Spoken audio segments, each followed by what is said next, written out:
रात के घने अंधेरे में जब पूरा गांव नींद में था, अचानक हवाएं तेज चलने लगीं। खपरेल की छतें चरमराने लगीं, पेड़ों की शाखाएं आपस में टकराने लगीं और दूर कहीं एक उल्लू की मनहूस आवाज गूंज उठी। उसी समय गांव के पुराने कुएं से किसी के कराहने की आवाज आई, एक धीमी लेकिन दिल दहला देने वाली सिसकी, जैसे कोई दर्द में तड़प रहा हो। रघु, जो गांव का सबसे निडर लड़का माना जाता था, हमेशा इन बातों को मजाक समझता था। वह उन अफवाहों को झूठा मानता था जो इस कुएं से जुड़ी थीं, कि जो भी रात के समय इसके पास जाता है वह दोबारा लौटकर नहीं आता। लेकिन आज की रात कुछ अलग थी। वह घर के बरामदे में बैठा था जब उसे अपने नाम की हल्की फुसफुसाहट सुनाई दी। रघु, उसके रोंगटे खड़े हो गए। उसने चारों ओर देखा, लेकिन दूर दूर तक कोई नहीं था। फिर वही आवाज आई, इस बार और भी नजदीक से। वह उठकर कुएं की ओर बढ़ा। जैसे जैसे वह नजदीक पहुंचा, उसके पैरों के नीचे की जमीन ठंडी होती गई। हवा अचानक सन्नाटे में बदल गई और फिर एक ठंडी हथेली ने उसके कंधे पर हाथ रख दिया। रघु ने डर से पीछे मुड़कर देखा और जो उसने देखा उससे उसकी आत्मा कांप उठी। उसकी आंखें भय से फैल गईं। उसके कंधे पर रखी वह हाथ किसी इंसान का नहीं था, बर्फ की तरह ठंडा, झुर्रियों से भरा, और नाखून इतने लंबे कि उसकी गर्दन को छू रहे थे। घबराकर उसने झटके से खुद को छुड़ाया और कांपते हुए पीछे हटने लगा। लेकिन जैसे ही उसने सामने देखा, उसके पैरों तले जमीन खिसक गई। कुएं के किनारे एक परछाई खड़ी थी, धुंधली, लंबी और टेढ़ी मेढ़ी। लेकिन सबसे डरावनी थी उसकी आंखें, बिल्कुल काली, जैसे उनमें कोई जीवन न हो, जैसे वे किसी और ही दुनिया से देख रही हों। रघु की सांसें अटक गईं। वह भागना चाहता था, लेकिन शरीर सुन्न हो चुका था। रघु ने कांपते हुए कुएं के अंदर झांका। अंदर अंधेरा था, लेकिन पानी की सतह पर हल्की हलचल थी। और फिर अचानक कुएं के अंदर से कई काली भुजाएं निकलीं, जो तेजी से ऊपर की ओर बढ़ रही थीं। वे हवा में लहराते हुए रघु की ओर बढ़ रही थीं, जैसे उसे पकड़कर नीचे खींचना चाहती हों। रघु ने चीखने की कोशिश की, लेकिन उसकी आवाज गले में ही दब गई। वह पीछे हटने लगा, मगर उसकी टांगें जवाब दे रही थीं। ठंडी हवा और भारी होती गई। उसकी सांसें घुटने लगीं और फिर एक झटके में किसी ने उसका पैर पकड़ लिया। रघु की चीख अंधेरे में घुल गई और वह जैसे ही गिरने वाला था, उसने जमीन पर पड़े एक पत्थर को कसकर पकड़ लिया। वह किसी तरह खुद को पीछे खींचने में कामयाब रहा, लेकिन उसकी टांग अब भी किसी अनदेखी शक्ति से जकड़ी हुई थी। कुएं से निकलती भुजाएं उसे नीचे खींचने की कोशिश कर रही थीं। लेकिन फिर अचानक गांव के मंदिर की घंटियां तेजी से बज उठीं। जैसे ही वह ध्वनि कुएं तक पहुंची, कुएं के अंदर से एक भयंकर चीख गूंजी।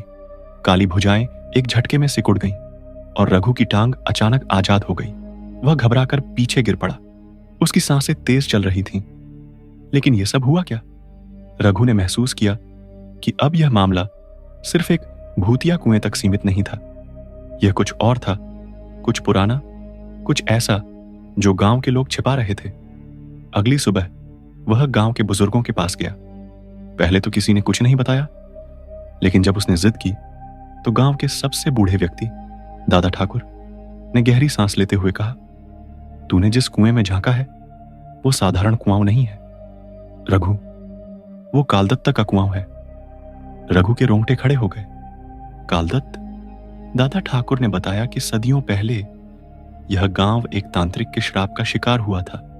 वह तांत्रिक किसी राजा के दरबार में हुआ करता था, लेकिन जब राजा ने उसे धोखा दिया तो उसने अपनी तंत्र विद्या से पूरे राज्य को श्राप दे दिया। कहा जाता है कि वह तांत्रिक कुएं के अंदर जीवित समाधि में चला गया, लेकिन उसकी आत्मा आज भी वहां बंधी हुई है। जो कोई भी उस कुएं में झांकता है, दादा ठाकुर ने धीरे से कहा, वो उसके श्राप का हिस्सा बन जाता है। रघु के होश उड़ गए, लेकिन अब उसके पास समय बहुत कम था। उसने कुएं में झांककर बहुत बड़ी गलती कर दी थी और अब वह उसे बुला रही थी। दादा ठाकुर का चेहरा भय से पीला पड़ गया।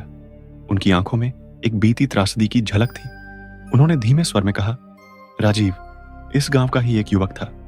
बहुत साल पहले वह भी तेरी ही तरह जिज्ञासु था और उसने भी उस कुएं में झांकने की भूल कर दी थी। रघु का सिर चकरा गया। राजीव, यह नाम नया था। उसने कांपती आवाज में पूछा, राजीव कौन है दादा ठाकुर? रघु की रीढ़ में ठंडक दौड़ गई। उसने हिम्मत जुटाकर पूछा, फिर उसके साथ क्या हुआ? दादा ठाकुर की आंखें छलक उठीं। उन्होंने गहरी सांस ली और बोले, राजीव 3 दिन तक बिल्कुल ठीक था, बस थोड़ा गुमसुम रहता था। लेकिन चौथे दिन गांव के लोगों ने उसे कुएं के किनारे खड़ा देखा। उसके चेहरे पर अजीब सी शांति थी, जैसे वह किसी की प्रतीक्षा कर रहा हो। हमने उसे आवाज दी, लेकिन उसने कोई जवाब नहीं दिया। फिर अचानक, बिना किसी चेतावनी के, वह कुएं में कूद गया। रघु का गला सूख गया। उसने डरते हुए पूछा, और उसका शव? दादा ठाकुर ने धीरे से सिर हिलाया। उसका शव कभी नहीं मिला रघु। कुएं की तलहटी तक जाने की किसी की हिम्मत नहीं हुई, लेकिन कई लोगों ने कहा कि उस रात के बाद से कुएं से किसी के कराहने की आवाजें आने लगीं। ऐसा लगता था जैसे कोई वहां से बाहर निकलने की कोशिश कर रहा हो। रघु के दिमाग में हलचल मच गई। उसे याद आया कि पिछली रात जब उसने कुएं में झांका था तो उसे ऐसा लगा था जैसे कोई उसे पुकार रहा हो। क्या वो राजीव था? क्या वह अब भी वहीं फंसा हुआ था? तो अब क्या करूं दादा ठाकुर? रघु की आवाज में बेचैनी थी। दादा ठाकुर ने एक क्षण सोचा, फिर कहा, तूने कुएं में झांककर बहुत बड़ी गलती कर दी है रघु। अब तुझे वहां जाना ही पड़ेगा, लेकिन अकेले नहीं। रघु की आंखें चौड़ी हो गईं। क्या मतलब? दादा ठाकुर ने गांव के सबसे पुराने मंदिर की ओर इशारा किया। सिर्फ एक ही इंसान है जो तुझे बचा सकता है, विरक्तनाथ। रघु का दिल जोर जोर से धड़कने लगा। विरक्तनाथ, वह रहस्यमयी साधु जिसकी बातें लोग विस्पर्स में किया करते थे। कहा जाता था कि वह इंसान नहीं, बल्कि किसी और लोक की शक्ति थी जो सिर्फ तब प्रकट होता था जब कोई सच्ची मुसीबत में हो। रघु का कंठ सूखने लगा। लेकिन वो कहां मिलेगा? दादा ठाकुर ने गहरी सांस ली और मंदिर की ओर देखते हुए बोले, विरक्तनाथ, किसी इंसान के बुलावे पर नहीं आते बेटा। उन्हें ढूंढने के लिए सिर्फ हिम्मत नहीं, बल्कि सच की तलाश होनी चाहिए। रघु के दिमाग में कई सवाल घूमने लगे, लेकिन समय कम था। वह तुरंत मंदिर की ओर बढ़ा। जैसे ही उसने मंदिर के विशाल पत्थरों पर कदम रखा, उसे एक अजीब सी सिहरन महसूस हुई। यहां की हवा गांव के बाकी हिस्सों से अलग थी, भारी और रहस्यमयी। मंदिर के अंदर एक पुराना दीपक टिमटिमा रहा था, लेकिन वहां कोई नहीं था। रघु ने चारों ओर नजर दौड़ाई। तभी एक धीमी आवाज गूंजी, क्यों आया है? रघु का दिल जोर से धड़क उठा। उसने झट से पीछे मुड़कर देखा। मंदिर के अंधेरे कोने में एक छाया हिल रही थी। धीरे धीरे वह आकृति स्पष्ट होने लगी। एक लंबी कदकाठी का व्यक्ति, गेरुए वस्त्रों में, लेकिन उसकी आंखों में कोई इंसानी चमक नहीं थी। वह आंखें जैसे उनमें सैकड़ों सालों का ज्ञान और असीम गहराई छिपी हो। तूने कुएं में झांककर अपनी नियति बदल दी है, विरक्तनाथ की आवाज गूंजी। अब तुझे जानना ही होगा कि कालदत्त का श्राप सिर्फ इस गांव पर नहीं, बल्कि तेरे अपने भाग्य पर भी पड़ा है। रघु घबरा गया। मतलब? साधु ने कुछ कदम आगे बढ़ाए। तू सिर्फ इस जन्म का रघु नहीं है, तू उस समय का भी हिस्सा है जब यह श्राप दिया गया था। रघु के पैरों तले जमीन खिसक गई। उसने चौंक कर विरक्तनाथ की ओर देखा। क्या मतलब? मैं तो बस एक साधारण इंसान हूं, मेरा उस श्राप से क्या लेना देना? अब तेरे पास 2 ही रास्ते हैं, विरक्तनाथ ने आके कहा। या तो तू इस रहस्य को समझे और इसका अंत करे, या फिर तू भी इस कुएं का हिस्सा बन जाए। रघु की सांसें तेज हो गईं। उसकी मुट्ठियां पसीने से भीग गई थीं, लेकिन अब पीछे हटने का कोई रास्ता नहीं था। उसने साहस जुटाकर विरक्तनाथ की आंखों में देखा। अगर यह सब मेरे भाग्य से जुड़ा है तो मुझे सच जानना होगा, रघु ने दृढ़ता से कहा। विरक्तनाथ हल्की मुस्कान के साथ बोले, सच जानने के लिए सिर्फ इच्छा नहीं, त्याग भी चाहिए, यह मत भूल। रघु, कुछ रहस्य जानने के बाद इंसान कभी पहले जैसा नहीं रह पाता। रघु ने सिर हिलाया। मैं तैयार हूं। विरक्तनाथ ने धीरे से अपनी आंखें बंद की और मंदिर के फर्श पर बैठ गए। उन्होंने रघु को इशारे से पास बुलाया। आंखें बंद कर रघु, और अपने भीतर झांक। अपने अंदर की छवि को देखने की कोशिश कर। रघु पहले तो झिझका, लेकिन फिर उसने अपनी पलकें मूंद ली। जैसे ही उसने ऐसा किया, एक अजीब सा कंपन उसके चारों ओर महसूस होने लगा। ठंडी हवा उसके गालों को छू रही थी और अचानक उसे ऐसा लगा जैसे वह कहीं और पहुंच गया हो, कोई दूसरा समय, कोई दूसरी दुनिया। उसने देखा जब यह गांव एक समृद्ध राज्य का हिस्सा था। राजा देवव्रत शक्तिशाली था, लेकिन घमंडी भी। उसने एक महान तांत्रिक कालदत्त को अपने दरबार में बुलाया और उसकी शक्तियों का उपहास उड़ाया। उसका चेहरा क्रोध से लाल था, उसके हाथ आसमान की ओर उठे हुए थे और वह राजा को श्राप दे रहा था। तूने मुझसे विश्वासघात किया देवव्रत, अब यह राज्य कभी सुख शांति नहीं देख पाएगा। यहां बसने वाले हर व्यक्ति को यह भूमि एक न एक दिन निगल जाएगी। और तभी भीड़ में खड़ा एक व्यक्ति चिल्लाया, कालदत्त रुको, यह श्राप मत दो। रघु ने ध्यान से देखा। वह व्यक्ति कोई और नहीं बल्कि वह खुद था। वह उसी की तरह दिखता था, बस पुराने समय के वस्त्र पहने हुए था। उसका सिर चकराने लगा। रघु ने घबराकर आंखें खोल दी। उसकी सांसें तेज हो रही थीं। विरक्तनाथ उसे शांत भाव से देख रहे थे। अब समझा रघु? रघु ने सिर पकड़ लिया। यह कैसे हो सकता है? मैं वहां था, लेकिन मैं तो इस जन्म में पैदा हुआ हूं। विरक्तनाथ ने गहरी सांस ली। तेरी आत्मा पुरानी है रघु। पिछले जन्म में तू राजा देवव्रत का विश्वास पात्र था। तूने कालदत्त को रोकने की कोशिश की थी, लेकिन असफल रहा, और उसी कारण यह श्राप तेरे साथ जन्मों तक जुड़ गया। रघु की आंखों में भय था। मतलब इस श्राप को तोड़ने की जिम्मेदारी भी मेरी है। विरक्तनाथ ने धीरे से सिर हिलाया। हां, और यही वजह है कि तुझे कुएं में जाना होगा। तुझे इस बार वह करना होगा जो पिछले जन्म में नहीं कर पाया था। कालदत्त को रोकना होगा और इस श्राप को हमेशा के लिए समाप्त करना होगा। रघु को एक सिहरन महसूस हुई।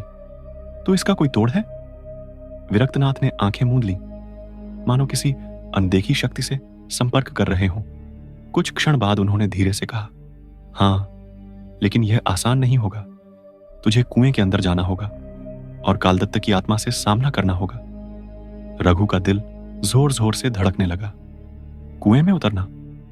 यह सोचकर ही उसकी रीढ़ में ठंडक दौड़ गई। विरक्तनाथ ने अपने गले से एक काले धागे में बंधा ताबीज निकाला और रघु को दिया।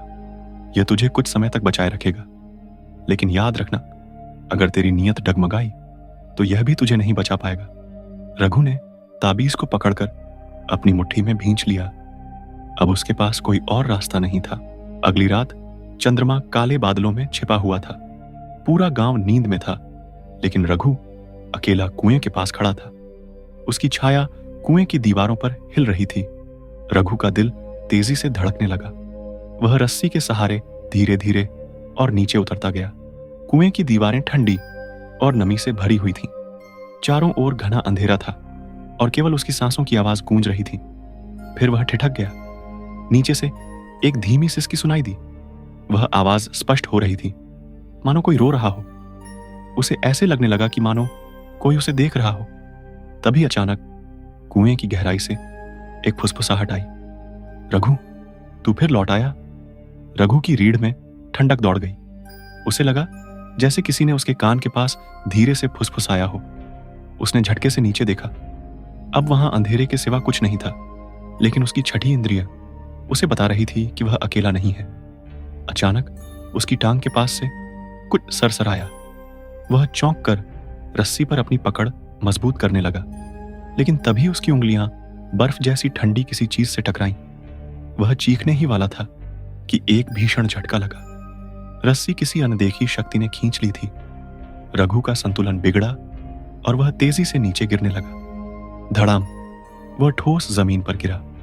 दर्द से कराहते हुए उसने अपने चारों ओर देखा। यह कुएं के तल जैसा नहीं था, बल्कि किसी प्राचीन गुफा की तरह लग रहा था। उसकी नजरें धीरे धीरे अंधेरे में समायोजित हो रही थीं।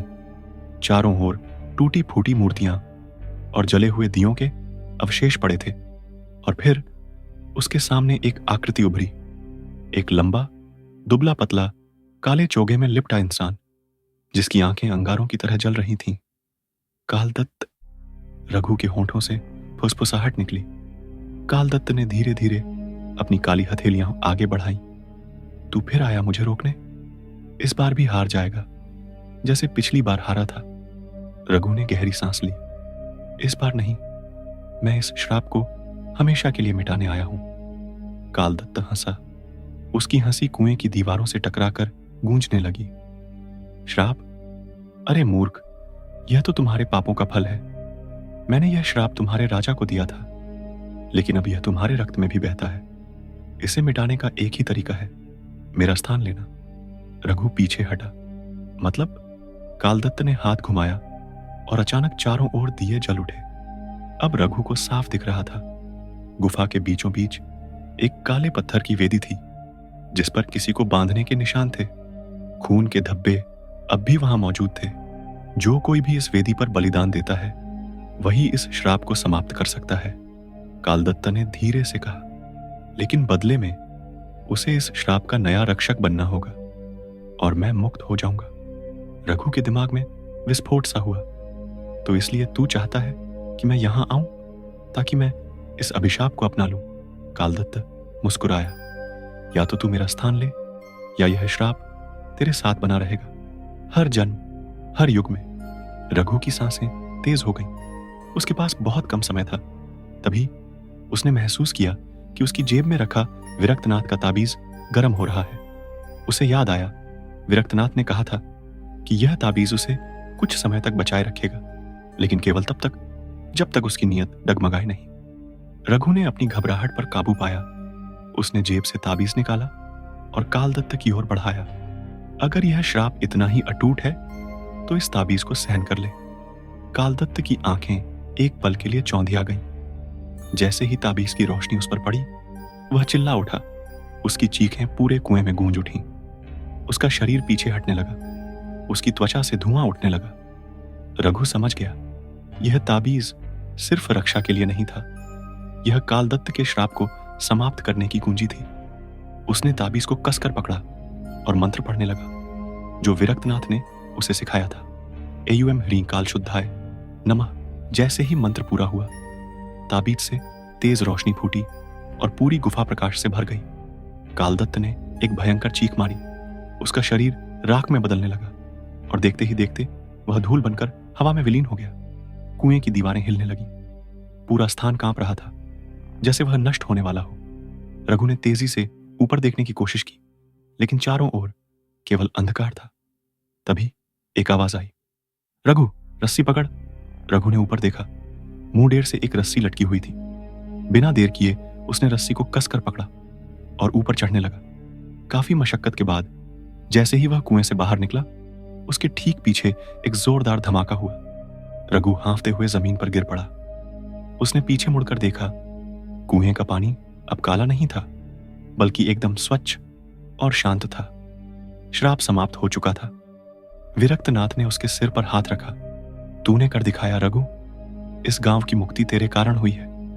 अब यह भूमि फिर से शुद्ध हो गई है। रघु ने गहरी सांस ली।